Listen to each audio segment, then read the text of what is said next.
I've never lived in a haunted house, but my mother did as a teen, writes Reddit.com user Patented Spacehook, recounting a true event. Other houses on her street had strange things going on too. A few homes away from her lived a family. One night, the daughter went to bed with a bad headache. The next day she was dead. She'd passed away from an aneurysm. After her funeral, the family went away to get their minds off the tragedy, and the father asked my uncle, my mom's brother, to check on their pets. My mom and dad, who were dating at the time, went with him. My mother had heard there was a grand piano and she wanted to play it. My dad was studying to be a veterinarian. After entering the house, my uncle and my father headed to the basement to see the animals, and my mother went to the piano on the ground floor. She was playing it when she felt something brush her ankles.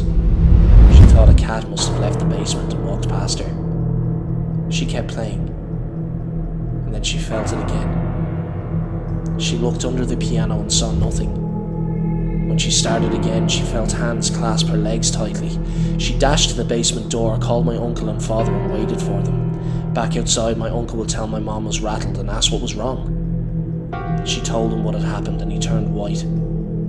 He told her the daughter who had died used to play a game with her father. When he played the piano, she'd crawl underneath, grab his ankles and push his feet up and down on the pedals.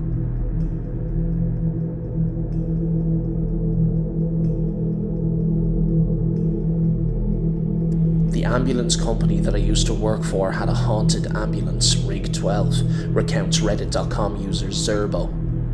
A lot of EMTs had stories about it, but I never put much stock in paranormal stuff.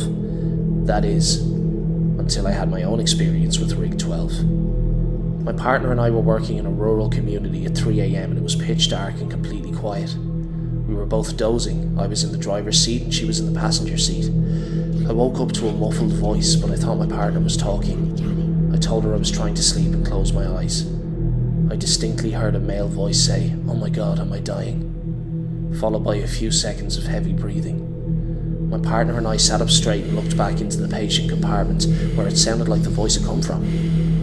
Things were quiet for a couple of seconds, then we heard the click of an oxygen bottle regulator and a hiss as if it was leaking. I turned on the lights and we ran out of the rig. I thought a transient might have climbed in while we were asleep, so we opened the rear doors. No one was there. I checked the oxygen bottles, neither was opened. We didn't sleep much after that.